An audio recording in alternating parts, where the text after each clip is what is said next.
Welcome, hey, Team Superdad friends, family, members all around the world. You are watching a Team Superdad podcast live. We're here today with one of our awesome guests. This guy I only just met a couple of weeks ago, but since we've been talking, I'm like so connected and related to Stewart's story, and he's over in the States as well. So we're laughing and joking about our shared connections with Chicago, and just the crossover in our story. And this is why it's going to be so interesting for so many dads, because although we are in different places with different backgrounds, the experience and the story is so similar as we carve out the life we desire, as we create the family that we want, the relationship that we want, and most importantly, as Stuart's going to share how he bounced back from rock bottom. This is the Team Superdad podcast. Roll theme. Welcome to Team Superdad. Real dads creating their best lives ever. More time, more money, more fun. You are not alone. You're on Team Superdad. Hey, Stuart, welcome to the Team Superdad podcast. It's great to have you here today. All right. It's good to be here. Thank you for the invite, Johnny.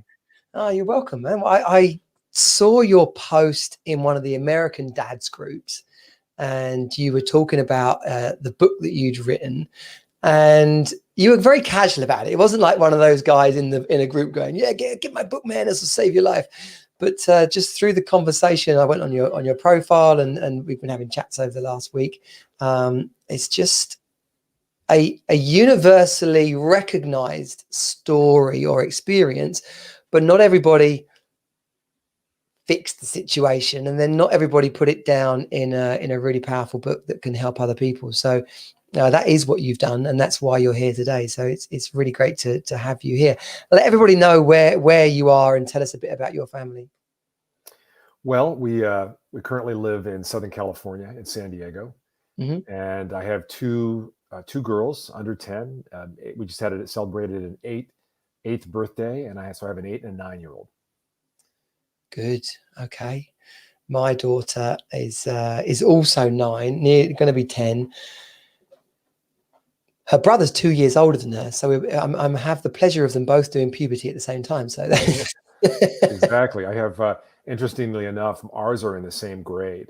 It just worked out that way. So we have, in effect, twins, and we'll be hit with that college education. Bad, especially for you guys. Like, yeah, well, in fact, college is expensive all over now. There's no free ride in the UK either. So right, indeed, indeed it is. But no, so 2 under 10. I have a wife of 12 years. I'm very blessed. She stuck with me through this journey and wrote a book about it, Visibility: Playing to Win the Game of Life. And it basically airs all my faults and then a lot of corrections on how to fix it. Amazing, and that's what we're going to get into today. There's a link in the notes for that takes people to your book. And listen, this isn't how we get. This isn't some kind of PR drive for your book. As I said in the intro, I saw you talking in another group, liked what you were saying, went over to your profile, and now we've connected like this. So for people that are thinking about like a podcast or whatever, be under no illusion it is a labor of love. But for me, I get to make connections with great people across the world, and helps me out. You know, I say regularly, this isn't about Johnny Jensen says this is how to be a great dad. I'm just working through stuff myself. You know, I've come on a journey. Absolutely. I've come on a journey that's been highs and lows, deliriously happy, deliriously scared, miserably married, heartbrokenly separated. Like it's all part of the process. And I want out of these sessions, out of our work in Team Superdad and the Hero Academy, for dads to be able to make better decisions and do so in a quicker fashion with more confidence, because then hopefully we can avoid some of the mistakes that impact our families, and from a children's point of view, impact their families, their children down the line. So the better we can help them be as strong and as focused and as happy, the better we're all going to be. Well said. I couldn't agree more. Good, good. So, how old are you again? I will be 51 next week. Okay. So had a big Halfway there. birthday last year during COVID. It was uneventful, but hit 50, and so it's certainly a milestone. Yeah. And are you going to get a chance to have a proper party? You know what? We're actually celebrating right now. We're on families on vacation for 2 weeks. We've got a house just on the bay north of San Francisco. So this is sort of a work celebratory event. My wife and I are going to take a couple of days and spend some time in Napa and just enjoy the local community here. So Wow. so I, we're definitely celebrating. I was on my vision board. Like one of my destinations is San Francisco and the West Coast. And the East Coast.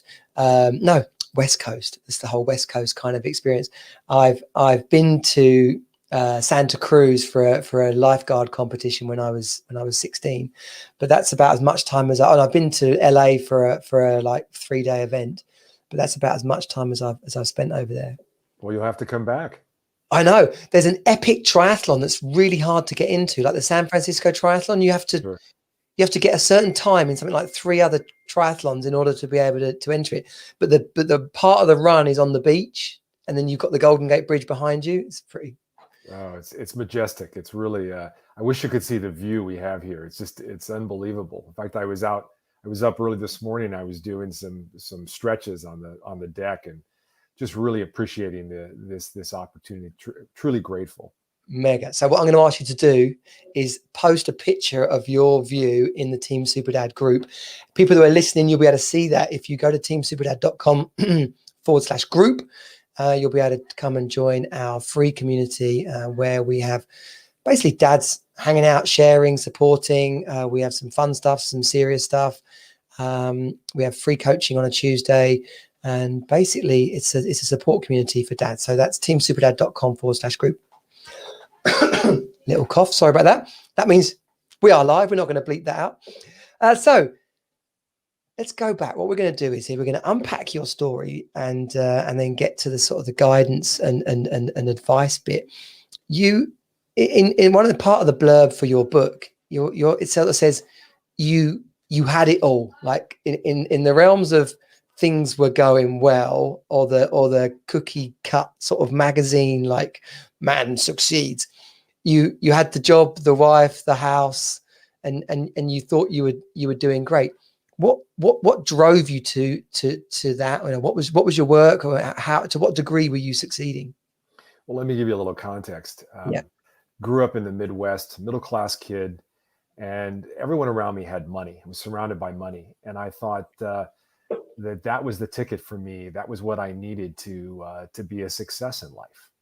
So I went to Wall Street, studied hard, went to Wall Street, worked hard, 15-hour days, and looked around and realized that there were all these people who I had admired, and they had money, and yet they were miserable.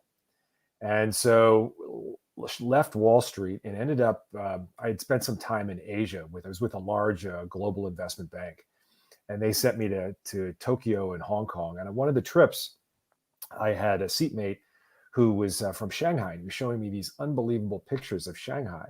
So before the plane landed, this was in the mid 90s, I realized I had to go to Shanghai and ended up moving there. Spent 2 years there working, studying Mandarin, and just learning about the culture and the people.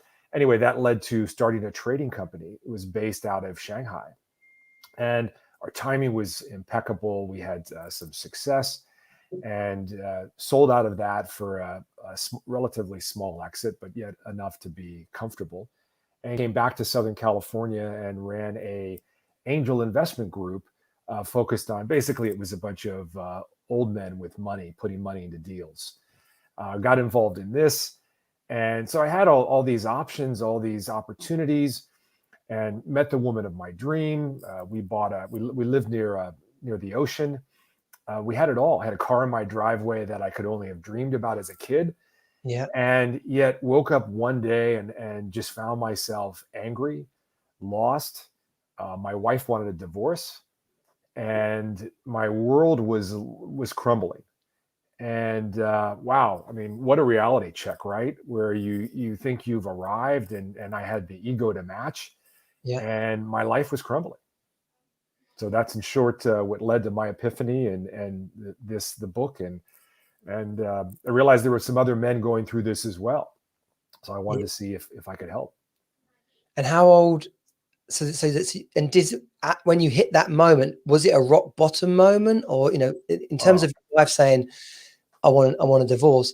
Some people, they've been in overdrive for so long that they're even quite numb to that. They're like, okay, fuck you, yeah, go for it, whatever. Like, was that your rock bottom, or did you have to go further? oh, it was brutal. I remember. I'll never forget a pivotal conversation I had with a good friend, and I was on the phone with him, complaining about how everything was basically no one appreciated me. Right? We had Yeah, this big house. My kids had everything they could desire. We had, we traveled when we wanted. We had, nice cars in our driveway. I had provided all that. yeah, And he said, and I was basically telling him all my wife's shortcomings. And he said, okay, I've heard about that, and I've heard about her, but what about you? And I said, what do you mean, what about me? Didn't you listen to what I've said? yeah. No, all I'm my basically my pity party, right? Right. it's not. And Yeah, and it was from a place of, look at all that I've done. How come I'm not more appreciated?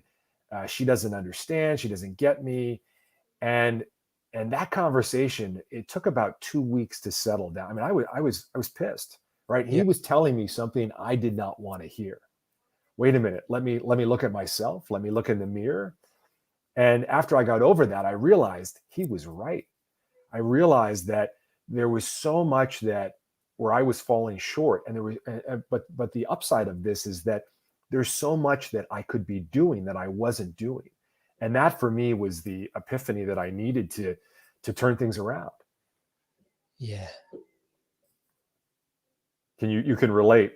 I can. Do you know what? Thing was, um, my struggle and how my marriage wasn't working, the loneliness, trying to grow a young business. um, I was so focused on everything's going to be all right. If I can just keep going, I'll get it. Like, if we can just get out of the desert onto the other side, everything will be all right. But the one of the pictures I often have in my mind is being in this sort of like high performance car, like we'll just keep going, and I'm the one that's driving, and the further and harder I drive, more bits fall off the car, and then Absolutely. like just before the finish line, I'm sat there in nothing but the seat, kind of like what's happened? Where's everything? Right. Because it don't slow down enough to realize that things are not working out. And I certainly, I mean, this isn't a place for my story, but taking responsibility, a bit like what you're saying there, taking responsibility for everything that had happened. It wasn't that I did anything horribly wrong, but it was that I was blaming everything else. I was saying, like, I'm doing all I can to keep this together. How come no one else is helping out? How come it's so hard? How come it's so unfair? And the more I blamed, the worse it got. And rather than having the wisdom or the wherewithal to realize maybe people don't like being blamed, I just became more resentful and resigned. So I literally was digging myself deeper and deeper into a hole. Well, Johnny, you've touched on something here, and I'm sure you see this with your clients and the men that you're working with. But where it's easy to blame. It's easy to see the problem is external, is outside you. But the problem with this, and I'm not discounting that. I mean, we're human and we're flawed, right? So acknowledge those problems, acknowledge those shortcomings of your spouse or your children. But the reality, the challenge is when you put the problem out there, you can do nothing about it. Versus when you turn back and you look in the mirror and you say, wait a minute, not only are these my shortcomings, but look, I can fix this. I can change this. And there's an incredible power there. It's almost like it's a shift of the mindset where, okay, it doesn't have to be 50-50 and she's not delivering on her 50%. Sometimes it's 100%. And you've got to be out there as a leader for your family, for your marriage, and for yourself. Yeah. And that is really the hardest thing that people have trouble understanding or accepting. But once you get there, then it's open season and opportunity. Absolutely. I've got a framework for something called the reconnection conversation, and it's a conversation to have on a regular basis with your partner. It's not actually a dialogue back and forth. It's just a set of questions. Is there anything, and people, they're flexible depending on how many times you've had the conversation, but it's something along the lines of, is there anything I'm doing that doesn't work for you right now? Is there anything I'm not doing that would really support or benefit you right now? Is there anything you wanted to say to me in the last 2 weeks that you haven't felt able to tell me? And what did I used to do for you that made you happy that I don't do anymore? And like I say, it's not an opportunity for dialogue. It's just to hear like what the other person's experience is. To listen. Yeah. An opportunity to listen. And boy, that's hard to do sometimes. Yeah. And responsibility. When you take 100% responsibility, you get to change the things that you can actually change, rather than sitting there going, when she changes, everything will be better. And ultimately, and I have come to learn this myself, and it does challenge when I speak to, I have people on the podcast who've got more of a religious perspective and background. You know, my belief is go all in on making your relationship work. But if the two of you have moved apart, if your chapters have evolved, if you're on different goals and you're aligned in values in different ways, then sometimes it makes sense to break up for the right reasons, break up positively. And I certainly think that would have been better in my situation, but it takes a lot to realize that. I think we have this vision where, I know I did it in my youth, in my 20s on Wall Street. It was, if I can just arrive to this point, if I can just make enough money or just overcome this one hurdle, then I'll have arrived and the rest of my life will fall into place.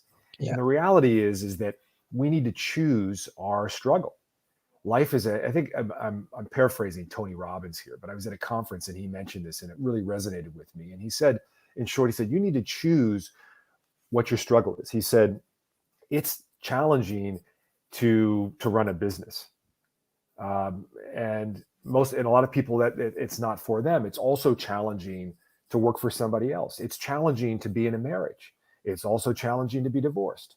It's challenging to be overweight. It's also challenging to stay fit. So you need to choose what that challenge is and then just go after it, because life is about having a challenge or a struggle, call it what you want.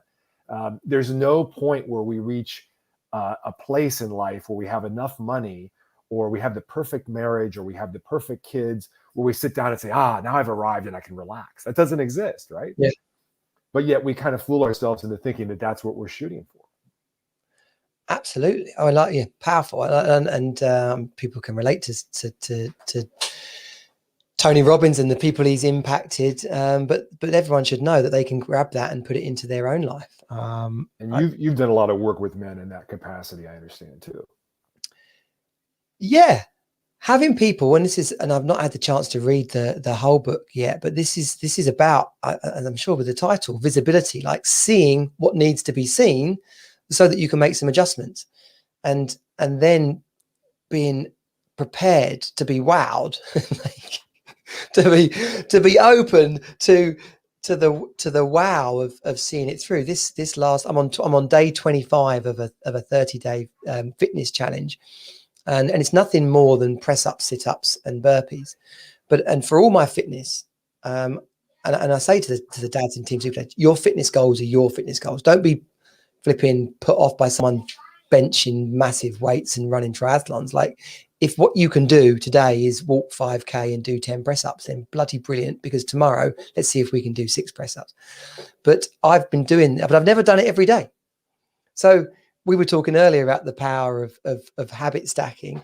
So I've been doing this called the Super Dad workout: press ups, sit ups, burpees, a minute each, pause for a minute, and then repeat 3 times. Right? I love it. I've done over 3,000 press ups this month. Right on. That's amazing. That's great. Feels good. I've had to add it up and then double check it just to make sure, like, if I do, because by the time I've done all 3 reps and the burpees and the press, like it comes to like 130 press ups a day, basically. Some are on my knees because by the end of it, I'm like, but yeah, that's like the power of seeing something through and believing, like, I can't see the result right now, but I think if I keep doing this, something positive is going to happen. It's all about the trend, I like to say. Hmm. So it's easy to look at ourselves and say, okay, we're 20 pounds overweight. I'm not where I want to be. I'm not making enough money. I'm not where I want to be in my marriage. I'm not where I want to be as a parent. But if you can focus, to your point, on the trend and say, okay, every day, if I'm doing this, I know that in 6 months or in 12 months, I'm going to be here. Yeah. And if I keep this trend going, I'm going to reach that goal. That's very powerful to remind ourselves of that. Well, back in February, after sitting on my ass for 2 months over Christmas and January, and then deciding that this couldn't carry on, and I actually did have a commitment to being fit, I could do about 22 press ups in one go. And now, for the first, I've never even been able to do 50 press ups in one go. I can now do it in rep number 1. I can do that. But on the subject of routines, like what are some of the routines? Because you've experienced success in terms of your career, as you outlined to us. There might have been, wrapped around some other collateral damage and fallout, but that sort of success must involve some routines, some habits that really worked. And in the way that you've managed to create your life with balance, in both in relationship and family and work right now, you must have some routines that are really working for you. So what can you tell us about either morning routines or routines for successful living? I'm glad you brought it up. Morning routine. It's for a long time I didn't get this, and I had read about it. Oh yeah, some people get up and do this and that, and that's great for them. But I didn't really see the benefit. Yeah. And now I do it. It's religiously every day, and if I don't do it, it's the point where I'll see the consequences. Mm-hmm. My morning routine. I mean, all of us are dealing with, regardless of your where you live or who you are. If you're a father and you work and you have in a relationship, we're all dealing with the same challenges, right? And the tendency is we get up and first thing in the morning, we grab our phones and we're looking at our phones. And when you do that, you immediately discount your needs. You're going right into the drama of the day. And so what I do is I get up usually 90 minutes to 2 hours before anybody in the house. I need 2 hours before I'm sitting down at my desk and I'm working. And that's my reset, if you will. So now people listening to this might say, okay, great. I'm going to lose 2 hours of sleep. No, you don't lose sleep in this. And that's very important that you don't. Yeah. Chances are you shut off the TV an hour ahead of time and you head to bed earlier. But anyway, I'll get up at between 5 and 5:30. And the first thing I do is I'll drink a lot of water, because think of it as a shower for your insides. And then I go upstairs and I do the same, right? And for about 2.5 years now, it's been part of my ritual, because I saw someone else talking about it and how valuable it was. What's a good amount? How much do you drink? I don't measure it. I'll drink 2 large glasses of water typically, and just start the day hydrating myself. Here we're in a rental house. I'll go upstairs and stretch. And just, do some easy movements, sort of think of it as my own yoga workout, if you will, for 5-10 minutes. And then I meditate. And this is huge. This has been a lifesaver for my marriage, and for dealing with the kids as well. One of my biggest challenges, Johnny, is always been reacting, right? And I think a lot of men struggle with this is your spouse says something to you that you don't like to hear, your kids, and your first approach is a defensive one. Well, I found that through meditation prevents me from reacting. Crazy, right? But it works. Yeah. So I encourage you, download an app. There's a lot online. There are free apps, but just find yourself in a place where you can sit or lie down for 10, 15 minutes with just calm, and just use it as a breathing exercise. It doesn't have to be anything fancy.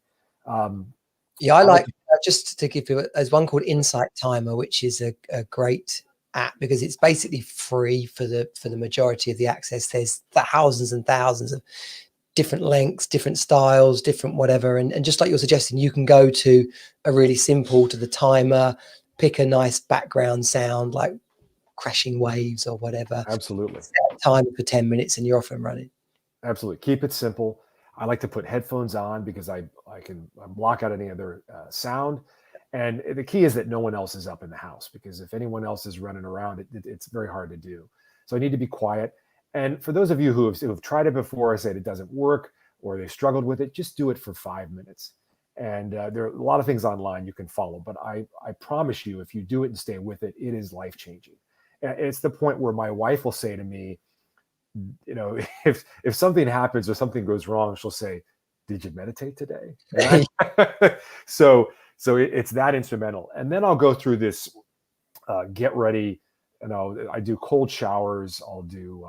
Okay, good. So I do that as well, right? Yeah. And how long do you like? Because people get too. This is gold.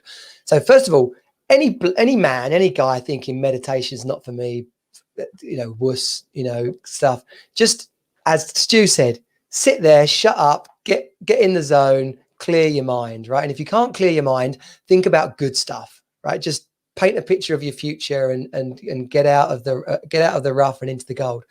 And then cold showers, right? What do you do? Do you do the whole thing cold, or do you do bits of it cold? Well, I started out, there was this study done at Harvard about the benefits of cold showers. And That's amazing, isn't it, really? It was unbelievable. And essentially, in short of it is, think of your body as when you have think of having a house with all the windows open, running the heat full blast. If all the windows are open and the heater is running full blast, the heater needs to work that much harder in order to heat your house. Well, your body works in a similar way. You never hear of frostbite of the brain or frostbite of the heart, because the body has this remarkable ability to heat and protect those organs. So when you're in a cold shower, basically you're burning more calories because your body needs to heat up to protect itself. And there are just a whole host of benefits from cold showers, just mood changing, mood enhancing in a positive way. But to your question, I started out very slowly. It was, what you could stand or what you could put up with. Now I do pretty much an entire cold shower. I love it, but it takes a while to get there. And then for a while I was only doing it in the summer, and now I'll do it winter, summer. Granted, it's San Diego, Southern California, right? But I've heard that, but it's still often 45 degrees when we get out of bed. Yeah, it's same for me in the UK. I started by ending my shower cold, because everyone can do that, right? You just have a nice shower, It's exactly the same experience. But then when you're finished, whack it onto cold, stand there for as long as you can. 20 seconds is better than 0 seconds. Absolutely. And then sure enough, I now do it longer. And then I got to thinking, I was put the shower on and I'd wait for it to warm up. And I was like, hang on a minute, why don't I just get in and enjoy the bit when it's cold to hot? So now I have the shower cold when I start and then cold when I finish. And if I don't do that now, the shower's not enjoyable. Because people say, "Oh, how can that be enjoyable?" It's now not enjoyable if I don't do the cold bits. Well, you feel better. I mean, you're wide awake. Yeah. In fact, we can, a lot of people use caffeine to wake up. I've gone to a point where I am just completely caffeine free. It doesn't, and I'm not advocating that, but the cold shower wakes me up. I don't need caffeine to start my day. Yeah. So that's a different conversation. Oh, that's cool. Yeah. And this is such okay. So next part of your routine in the morning. So I follow Ben Greenfield, and he has this thing about intermittent fasting. So I try to fast about 16 hours a day, and that's been instrumental in getting losing that last, say, 3-5 pounds of belly fat. Okay. So stopping at 6 p.m. at night, if it's possible, and then fast until about 9-10 a.m. in the morning. And then what I'll do is by 10, I'll eat something that's healthy. So the first food of your day needs to be something healthy. And for me, that's usually oatmeal. And I'll mix in some protein powder in there. and then move on to lunch, which is usually a salad, maybe with some chicken or something on it as well. Okay, good. I'm just getting a link for Ben Green. Is it Ben Greenfield. Ben Yeah, Green? Boulevard. Yeah, I got it here. Yeah. Yeah, Ben Greenfield Fitness. You can go and check him out. Let's put it in the notes here. Yeah. So when I'm traveling, it's difficult to get a full workout in, but I'll do a high intensity interval training workout, 15 minutes. I know you talk a lot about this, Johnny, about, every day you need to do something physical, right? Maybe it involves a walk, but do something. You don't need a gym. I like to go to the gym when I'm home, but you really don't need a gym. So all of that is also part of the morning. So when school's in session and the kids are going to school, I get up. It's water, it's meditation, then it's a quick exit to the gym. I'll get in usually a class or a 45-minute to an hour workout, and then it's back home to make the kids breakfast, get them off to school, and then my work day starts usually about 8:39. Nice. And the thing that people need to get about that is that not having a routine is a routine. Absolutely. It's just a crap one. Absolutely. Getting up, checking your phone, grabbing your cup of coffee, getting up late, hitting the snooze button because you were up too late the night before, and just starting the day with chaos is a routine. Yeah. And if people have a look, they'll realize actually they're really good at that routine, because it will be 2 snoozes, rush downstairs, put the kettle on, rush upstairs, have a unsatisfying shower, quickly go downstairs, eat, grab something junky to eat, grab the coffee in a to-go cup, like run to the station, get on that train the last possible second. It will be an incredible routine, just of almost zero positive value to you. Well, and let me share that as well, so that your listeners don't think that life is all perfect at this end. I mean, that was me. We had 2 little kids at home, and I would come home. My wife was exhausted because she had been with the kids all day. I would often make dinner, and my wife just wanted to go to bed because she was tired and she needed to prepare for the evening feeding. So I would eat late, and then I would go upstairs. And I remember I was watching the series Breaking Bad, and I would. This was about I don't know, 8-9 years ago, and I would pour myself a drink, to relax and unwind, and then pretty soon it was 11 o'clock, and I'd watch that second episode and pour myself another drink, and I was crawling into bed at midnight. My wife would get up at 12:30 for a feeding, wake me up, and the alarm would go off at 6:30, and I was exhausted. So I'd hit the snooze button and sleep as long as I could, and then it was rush, grab that coffee and some sugar and carbs and head off to work. It was awful, but that was my routine.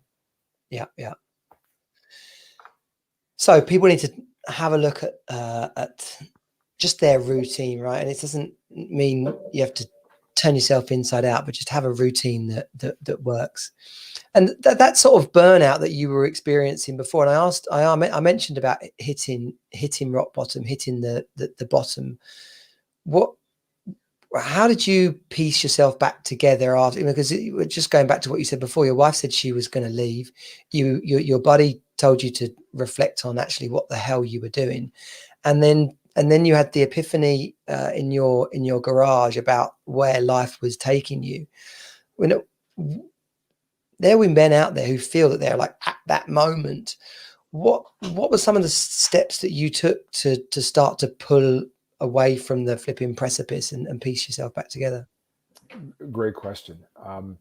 I was at an all-time low. I mean, I'll never forget. I dropped my daughter off and at school. She was in kindergarten, and she was in a panic, and she cried all the way to school.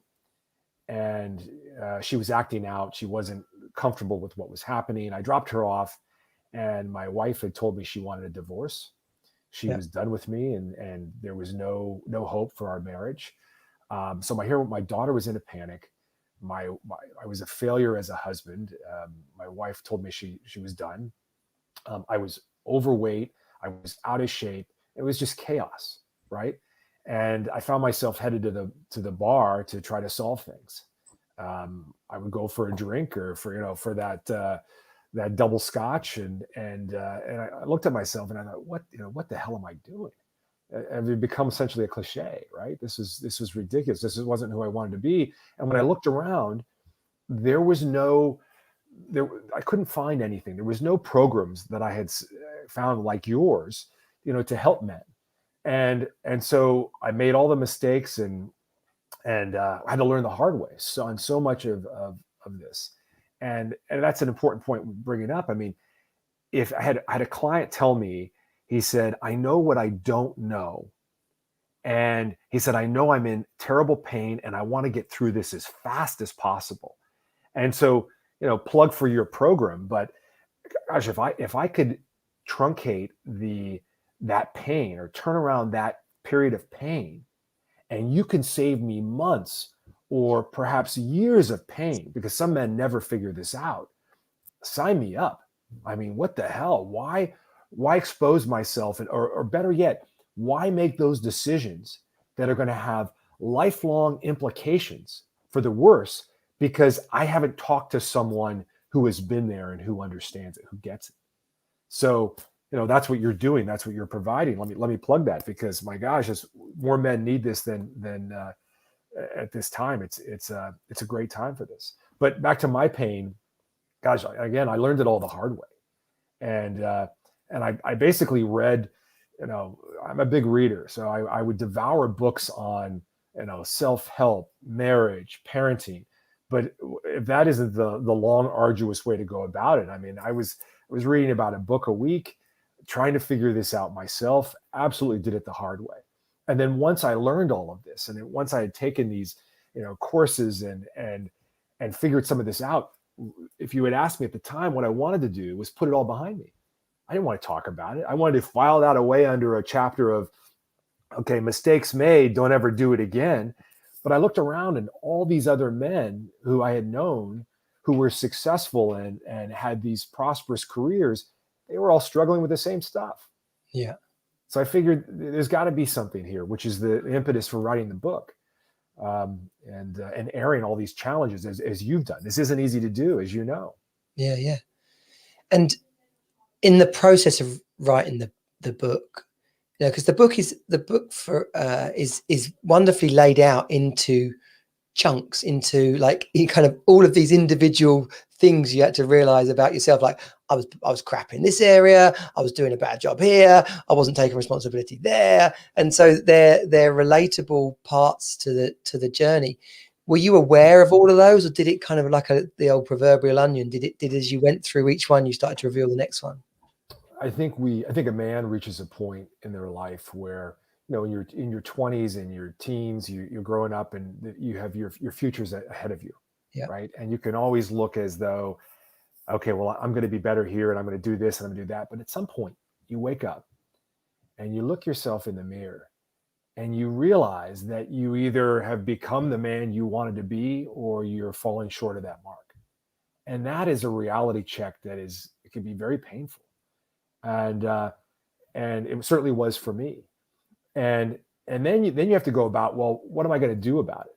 Or you don't, you just pretend it doesn't exist and you just continue to plod on. Again, back to choices, right? What do you choose? Do you choose to make it hard and to struggle every day, or to work hard and improve? And that's really the decision that it comes down to. Are you looking externally for relief, or are you assessing yourself and realizing that relief is right here inside you? Well, one of the problems that we do as men is that when we hit that moment of, oh, it's not quite working out, the madness of it is that we double down on what we're already doing. Do you know? Or you may have either felt that personally or seen it in others. You're like, well, this is all I know. So I'm going to keep working. I'm going to keep having fun. I'm going to keep doing, like, if I keep going, it's going to be all right. But it's like just digging faster, deeper. Who is it? Mark Twain. The definition of insanity is doing the same thing again and again and expecting different results. Yeah. Right. Yeah. It's crazy. Yeah, we do it. But men find it very hard to say, actually, I think I'm getting this all wrong, and who can help me? And then even if someone says, oh, I can help you, though, and I can speak this from personal experience, I approached my problems as, oh, well, if I fix work, everything else will be all right. I just need to go on another business course. And so I went on a business accelerator, or I got a business coach, and each of those courses were kind of more of a challenge because I wasn't addressing the elephant in the room, which was me. Well, that was me. There was no way, it was just inescapable. You look at yourself in the mirror and you realize that I can't continue to live this way. I can't continue to do this. Yeah. And I just have no choice. Yeah. I'm sorry. Sweetie, I'm on a live call. Can No, you can take that. Daughter's asking you a question, go for it. My daughter just was in here waving at me, so it's absolutely fine. Part of being a dad. If she's got a question, feel free to. Right. So, and then the question comes, what do you do about it? And that's where you and I come into the equation. I mean, read the book, take your course.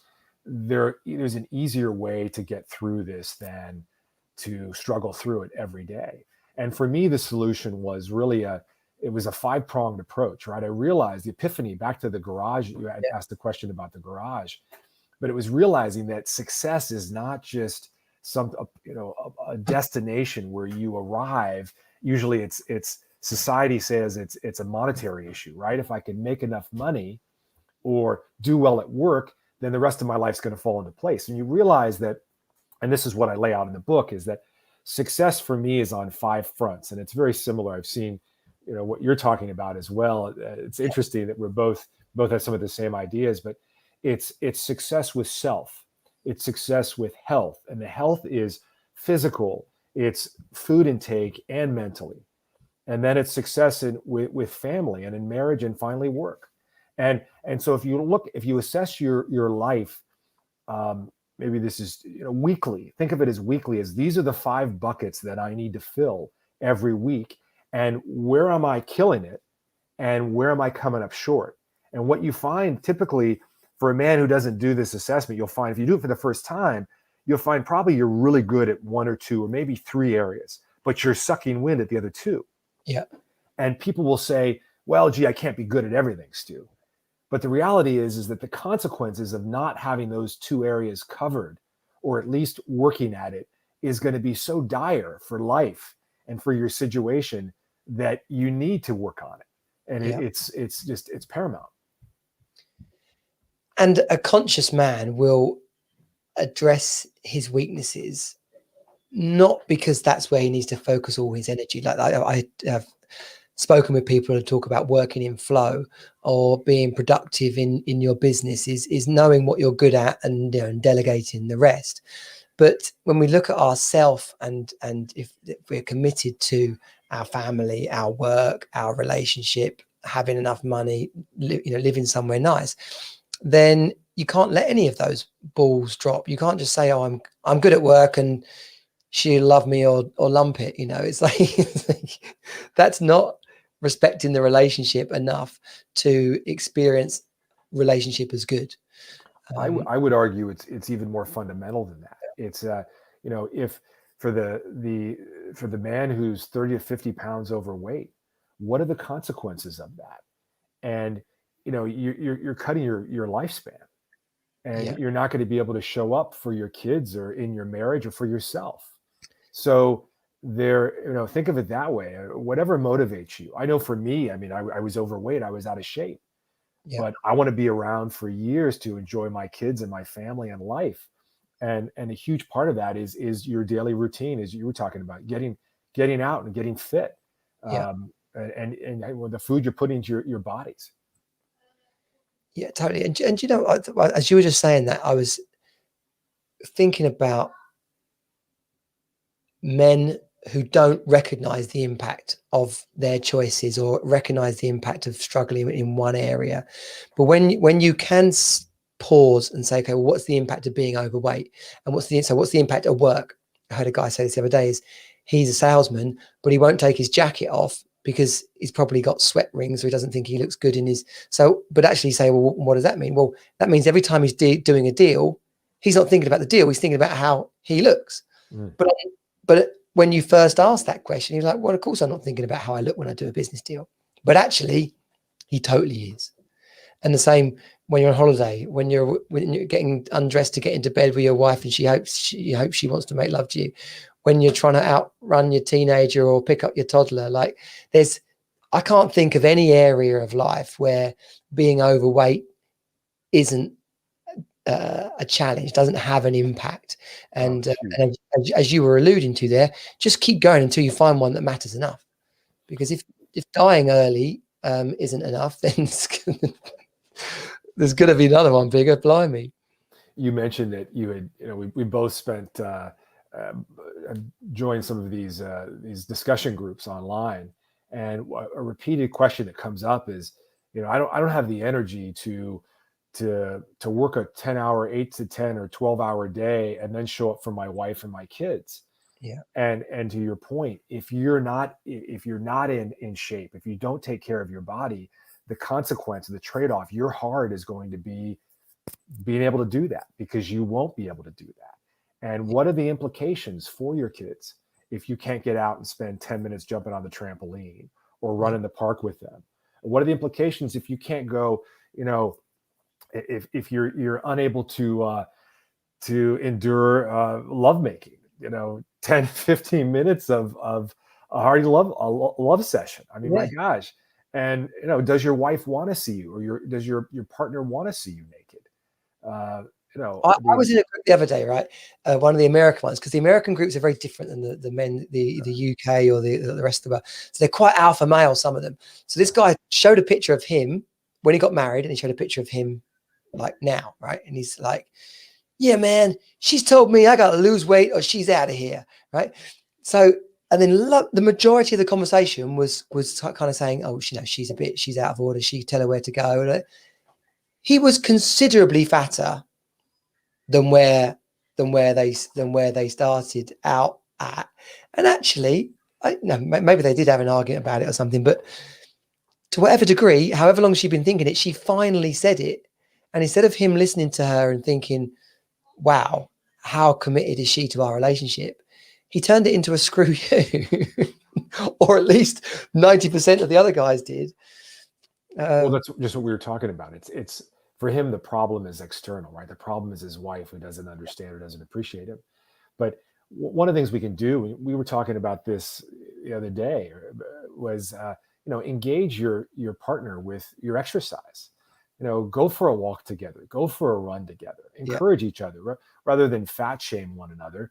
Say, hey, let's go for a walk, or let's eat early, or let's do the fasting. Let's try things together. That's worked wonders for us. And it's another way to connect too, because you're both in this together. You're both feeding off of one another and helping each other out. And taking responsibility, being the person that says, I want to move this situation forward. Are you with me?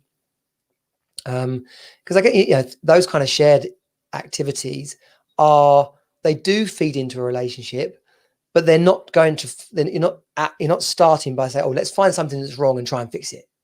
You're saying, do you know what? Maybe there is some tension and strain here on our relationship. We can come to that. How about, can we find something good that we can both go and do together?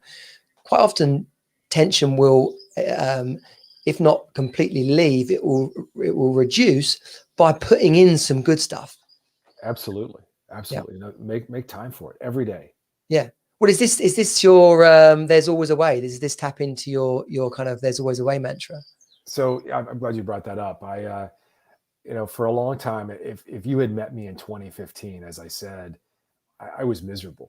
I was miserable, and I had every reason, every excuse as to why it couldn't change. Where I was living, the city we were living in, the job that I was working, my marriage, everything was, and I had an excuse for all of it, right? And instead, what we've done, and I've helped, my wife and I are both doing this now, but embrace the idea that there is always a way. If you're unhappy at work with your job, you can think of a myriad of reasons as to why you can't leave that job, but there are also other things you can do. There's a side hustle, there's other opportunities. Vacationing is a topic. I'm bragging about, we're in this beautiful vacation house north of San Francisco. I'm not paying for any of it. It's all free. And we've done it through a home exchange. So a little plug there, but that's right. Yeah. But Home I Exchange, decided, the website. yeah, it's Home Exchange. There are a lot of them. There's Home Swap, what have you. But the family that owns this house on the bay is in our place in San Diego. So not only do I not have the opportunity cost of having to carry that expense while we're traveling, but also I don't have to pay 10 or 15,000 for this vacation. It's free. So there, and this gets back to, I wanted to do these things, but I didn't necessarily have the wallet for it, or I didn't have the capacity for it. It's very easy to say, I can't afford it. We can't do it. But as soon as you dismiss it, our minds have this incredible knack to figure stuff out. Okay. So if you keep something top of mind, I want to live in another city. Most men don't know what they want. If you ask yourself, what is it you want? You can articulate to the ninth degree everything you don't want. But can you articulate what it is you want? Because the more you spend time focusing on something, the more you get of it. So I encourage you, focus on what it is, irrespective of money, irrespective of your current obstacles. Focus on what you want, and you will find a way. And we can talk more about this in a variety of capacity, how this affects your health, how this affects your travel, how this affects your marriage. But we are so powerful with our ability to do that. It's been transformative for me.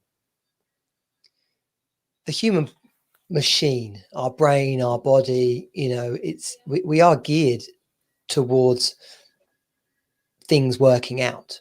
And I see it when I do my kids' football, or I coach little kids in playing football. The direction you're facing, if your football skills, soccer skills, whether you're throwing a ball, hitting a ball, if your skills are quite rudimentary, the direction you're facing is where the ball will go. And it's the same thing with where we want to head to in life, what we're focused on, the direction, the things we want to create, the people we want to meet. If we don't stand and focus in that direction, the likelihood of it happening are hugely reduced.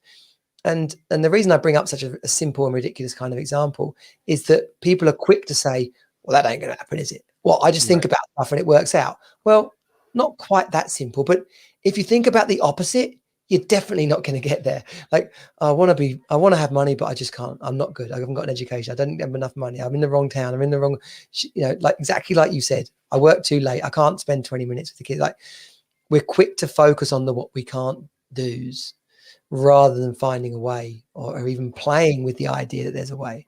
Well, here's another issue that comes up. And maybe you have this mindset, but you'll say, well, every time I bring it up with my spouse, she'll shut me down. Okay. So try this with your significant other. Preface your conversation. Say, I want to share something with you that might be a little bit off the wall, but I just want you to listen to me and hear me out. Don't kill the idea. So I'll give you an example of how this worked in our lives. So one of the things that I wanted to do, I traveled a lot growing up, or as a young adult in my 20s and 30s. I was on 5 continents and did a lot of travel. That was something that was very important to me. When we got married and had kids, all that stopped. And part of it was, kids in diapers and the routine. And I get all that. But then when the kids were north of 5, I looked at my wife and I said, I'd like to start traveling again. And, we both had work to deal with and commitments and a mortgage we were paying. And so we thought, well, how can we do this? How could we go on the road for a time period? And one of the things we did when we sold our house, we put everything on the truck and left it on the truck and then left for Europe for 2 months. And so the mortgage wasn't an issue. Everything was stored and we took the kids out of school because it was an opportune time. I want to say it was pre-COVID, just before COVID, but we traveled in Spain and Portugal for 2 months. And also, we didn't do 3 days in a town, but we spent a few weeks in Barcelona and some other cities, and we were able to make it work. And we were able to make it work financially, and we were also able to make it work to realize that after that 2 months, we had proven to ourselves, the travel was nice, but it's nice to be back home as well. So, but instead of just counting that whole experience, which back to my conversation with my wife was, what would you say to to traveling for 2 years. And at first it scared the hell out of her, right? What do you mean traveling for 2 years? Who did I marry, right? But then after that 2 months of compromise, if you will, I realized that I didn't want to travel for 2 years because it was too much. But yet instead of squelching that opportunity, she left the door open and it kind of died on its own. Yeah. Right. So allow yourself and allow your wife that latitude so you can have those conversations without shutting each one down, even if you completely disagree. I mean, that really is alien to some people, that you could swing out that wildly. That, even a little thing about being on the shoulder of giants, or lift, being the wings for each other, being the wings upon which they fly. But that is a beautiful, you said in our conversation earlier about asking people, or asking your partner, what do you want? What do you want? And it's interesting that you can inadvertently find yourself saying no, as almost like as a habit, whether it's inside your head or in part of a conversation. No, we can't do that. No, we haven't got time for that. No, as opposed to just saying yes and seeing what happens, finding an answer, seeing yes and going and getting in the car. I tell you what I just say to my kids all the time: the sun's shining and they say, can we go to the beach? Well, the beach is about a 45-minute drive for us, but why say no? You know what I mean? Even if we go and we spend an hour there, I mean, it's like, especially for young children, like the idea they can have an idea and then it can just happen. They're like, yay! But too often we'll say no. And you've just, shared a bigger example there. But if it's part and parcel of who someone is, or they've tuned into that themselves, like, why am I a bit unhappy? Why am I feeling a bit stuck? Oh yeah, I used to travel a lot and that lit me up. Okay, great. Well, what would it be like if I put that back in? Okay, what can happen now? I think falling in love with each other is over and over again is essential. And to do that, you have to fall in love with yourself over and over again. Absolutely. Absolutely. Another example of how this has impacted our lives. I read this book, the China Study, a number of years ago about the food we consume. And the argument is for a plant-based diet. Mm-hmm. So I told my wife about 3 years ago, I said, hey, I want to try this. And she said, she looked at me like I was kind of weird. And she said, okay. I said, let's just do it for 30 days. So we went to the store and we started to look around and we're like, how do we eat? How do we do this? I mean, where do we start? Right. But my point of this is that I was very blessed that she was open-minded to it. And so we did it for 30 days. And now if you look at our diets or the food we consume, it's not all plant-based, but we've cut way back on the animal protein. Yeah. Cholesterol has dropped considerably, but I'm grateful that my wife said to me, you know what, it's 30 days. Let's try it. Let's just, it was a radical idea, right? If your spouse comes to you and says, oh, let's change everything we eat, it's crazy. But instead, if you can do away with the shock factor and stop yourself from discounting her and say, you know what, let's just try it. Let's give it a 30-day college try. Yeah. And just as we kind of get to the top of the hour, I mentioned a second ago about falling in love. Your wife said to you, we're done, we're getting divorced. What's it been like to fall back in love and to recreate your marriage? Wow, let me see if I can truncate my response here. When I started to make these changes, so I mentioned I was reading all these books and I was attending these masterminds and taking these courses. And I started to figure things out for myself. I thought, look at me, I've changed. And my wife was like, yeah, look at you. You've changed. She didn't believe me. Yeah. For months. And this is what happens to us, right? We make changes and then, if you've been some way for a long time and then all of a sudden for a week or two, you're different. Do you think your wife or your spouse is all of a sudden going to say, oh yeah, you've changed. You're this new person. Woohoo, right? Yeah. They don't believe you because for 8 years or 7, 10 years, you've been this way. If you're an ass, you were an ass. You're not going to change that. It takes time. It's an incremental approach, as we've been talking about. So, but if you stay the course, it's back to looking at, instead of assessing yourself in the situation versus looking at the trend. And I would continually look at the trend. How am I treating my wife today, despite what she's saying to me? And at this point, when we were headed for a divorce, it was nasty. I'm not gonna lie to you. She was done with me. And she was almost toying with me at times. Oh yeah, you're the new you, right? But I stayed the course. I stayed the course, and every day I delivered love in how I approached her. It was the little things. It was, getting her a cup of coffee. It was how I changed with the kids. It was working on my anger. It was working on me, really. Yeah. It was being committed to, okay, this is how he would normally respond in this situation, but look, he's not blowing up now. And after 6 months, 8 months, the change was undeniable. And then the natural tendency is we look at our spouse and say, okay, I've changed. Now it's your turn. Yeah. Right. And that's kind of a joke too, because we all have to evolve on our own time. But if you are making dramatic changes in your life, in your marriage, in your family, it is undeniable over time. So I encourage you, if in your class, Johnny, if men will just implement what you're teaching and they'll stay the course, you will see the change over time. It's unavoidable. Yeah. But you've got to stay the course.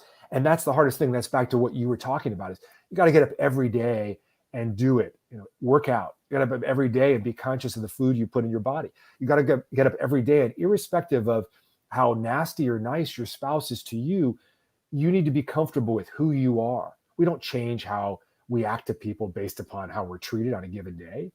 I mean, because then you just wake up with a whole pile of regret. So it's that incremental approach.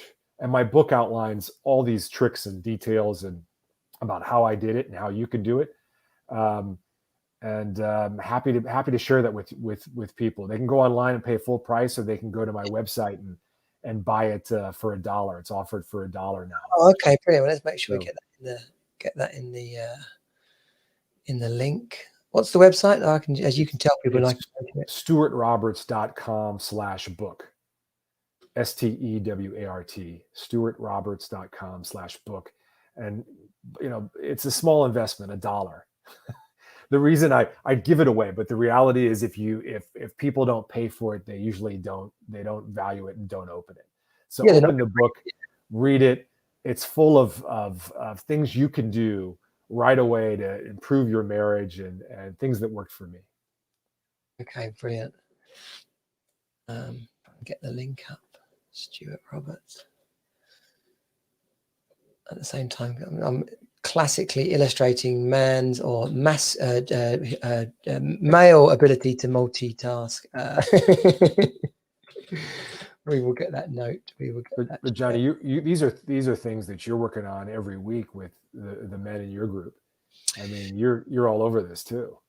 Yeah, and I hope what has come out from this conversation is that this isn't stuff that we didn't already know. It's just stuff that we didn't really want to do, or how to do it, how to go about it. There you go. There's a better answer. Yeah, is how. We thought, okay, and that might be good, probably easier, probably better for us all. I'm just not quite sure how I can make that happen. And so we carry on doing what we're doing, and it doesn't work out. So Team Super Dad came about as a result of my experience, which, as you said at the beginning, took too long, was too painful, and cost way too much money and love.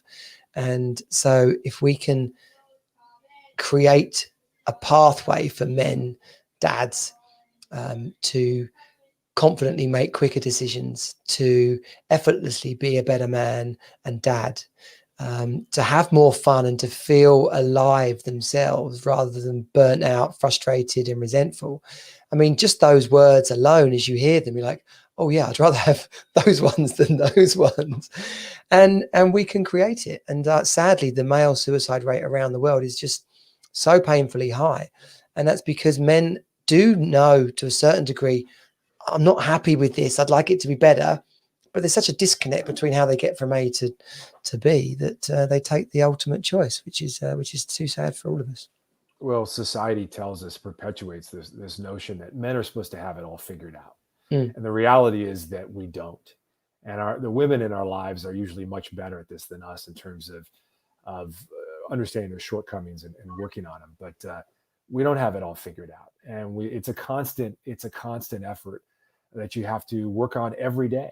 The question is, how do you do it? So again, turning to your course and your group and helping men, hats off to you for what you're doing, because again, if you can truncate that pain and shorten it, that transition period with some very hands-on activities, wow, that's a lifesaver. Think about how much money you're saving people, how much time, how much pain. Well, and legacy as well, like absolutely putting our children through. And we talked earlier about fun. Just finally, we're kind of way over the hour, but just finally, fun. Men, human beings like to have fun, but men especially like to have fun. Like the flipping, boys hanging out, getting into mischief, college guys, playing sport, getting drunk, partying. Even when you get into work and you've got that energy of the young guy in business, it's, obviously it's a much more diverse workplace now, but, back in the day, it was just like, there's a gang of us, we're making stuff, we're making money, we're having fun. It's wild. We have to be conscious as we start to get older that we still want that male bonding, that quality time out. We just got to evolve what we're doing during that time to be slightly more wholesome and rewarding. So let me give your listeners something that's worked for me. Okay, good. I sucked at having fun. I mean, that was just, I was all about work. I was all about making money. And I found myself in my 20s waking up and I wondered, why didn't I have the beautiful girlfriend? Why didn't I have the right friends? And so here's something you can do. It's very difficult, arguably, to make friends later in life, right? But this is something that's worked for us very well. Is I got two friends together, men that I had admired for their accomplishments, largely external, and I invited them over for dinner, served them drinks and a steak dinner, and then after that, I sat down and I said, I have an agenda for tonight. I said, I want to be better on all these fronts. I want to be a better husband. I want to be a better father. I want to be better with my health. And I said, each of you I admire for, and I went through their accomplishments. And I said, I want to learn from you and I want to learn from you. And we built this group. And over the course of a year, and since I've been in San Diego, we've been doing it as well. And now we're up to about 12 men. And so the idea is you meet this, it's the second Tuesday of the month, and it's on the calendar. You don't have to worry about trying to get it together. Yeah. Every month we meet. Now I'm missing this month because I'm traveling, but the rest of them are still going to meet. And you go to someone's house and you rotate, you take turns. So the idea is you have 12, 13 men. You only have to host once a year. And it's a fair amount of work, but you do it once a year. You rotate homes. You have an interesting conversation. You connect. You break bread together. You have food. You have laughs, drink. And it's a great way to stay connected with other men in your life who you admire and you want to learn from. I love that. And of course, I love that. It's very much at the heart of Team Super Dad is about the people that you put yourself around. I didn't flipping come up with that any more than you did. It's, go back as far as the Bible if you want, like get 12 people around you that you can do good stuff with and go for it. There's we are the sum of what they call it about don't be the smartest man in the room, or we're the sum part of the 5 or 6 people we spend the most amount of time with. All these kind of things people would have read or heard or seen on YouTube videos. But yeah, what you're saying there is you just pulled a group together and saw where it could take you. It raises your game every month. Every month I learn something new. One of the men in the group was born with club feet, and in 2 months he's doing this 100-mile race. I mean, could you imagine? I can't imagine doing a 100-mile race, and yet this guy was born with club feet, and he's doing it. Wow. Unbelievable stories. You will hear that the tendency for men is when we get together and we like to beat our chests and tell everyone how great we are and how important we are. But if you get to know other men who are accomplished at a deeper level, what you'll find is that we are all sucking in some areas. We are all weak in some areas. And there's power in that. There's power in facing another man and saying, okay, this is what I need to work on. And it's killing me right now. But it also breeds accountability, because if you can share that with someone and put it out there and articulate that, it makes you accountable. Okay, I don't want to be like this. I don't want to do this anymore. I don't want to, I don't want to yell at my wife. I don't want to yell at my kids. I don't want to be, but you start sharing those things, and it's like, wow, this is who I am, and I need to change this, and I can change this. Very powerful. Yeah. What a beautiful way to end as well. I hope that is what people, not everyone listens to the end of the bloody podcast, right? But I will encourage people to be sure to do exactly that, because everything we've said tonight, whatever part of the day you're listening to this, but everything we've said has been summed up in that final wrap up there. Don't scream at your wife. Yeah. Oh my gosh, that's another whole subject. Thank you, Stewart. Thank you. Thank you. I think what we're going to end up talking about, I'm certainly going to invite you to do, is we, in our Tuesday sessions, we try and put together like a practical, like 4 or 5 actions to take, and we talk about those actions. So subject to you agreeing to it, it'd be great to do a session on a Tuesday for the Team Super Dad guys. We'll take a 2 or 3, 4 maybe elements of these things, and really put some practical steps in as a checklist, as an action list for dads to take. I'd love to be a part of that. Thank you. Brilliant. Enjoy your weekend. The Euro final is on this Sunday, so hopefully England are going to beat Italy. Apologies to any Italian listeners, but yes, I hope England are going to win that. I wish you the very best of the weekend with your lovely family. They sound like a great team for the Team Roberts. Thank you, Johnny. Real pleasure. Thank you so much. Team Super Dad members, be sure to subscribe to the podcast. I can bring up the right button here. We'll play out the outro. Yeah, be sure to subscribe to the podcast.